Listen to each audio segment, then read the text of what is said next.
கிழிச்சு வெளியே எறிஞ்சிட்டான். கஷ்டமாக இருந்திருக்கு.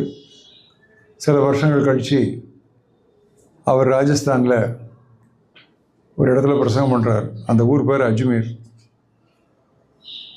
தேவனுடைய கிருபையினால் அவர் பிரசங்கம் பண்ண அதே கன்வென்ஷனில் பல ஆண்டுகள் கழித்து பிரசங்கம் பண்ணுகிற கிருபை வாய்ப்பு எனக்கு கிடைத்தது. சிலாக்கியம்.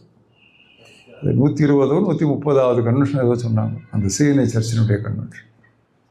அதில் ஒரு கன்வென்ஷனில் அவர் என்ன சொல்லியிருக்காருன்னா, நீங்கள் விதைங்க, கர்த்தர் அதை ஆசீர்வதிப்பார் அப்படி சொல்லி முடித்த பிறகு ஒருத்தன் மேலே வந்து, ஐயா நான் ஒரு சாட்சி சொல்லணும்னு சொல்கிறான். ஒரு ஹிந்திவாலா.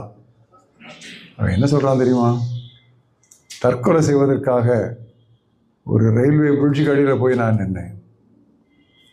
ட்ரெயினில் இருந்து யாரோ ஒருத்தர் ஒரு பேப்பரை கசக்கி எரிஞ்சாங்க. அதனுடைய தலைப்பு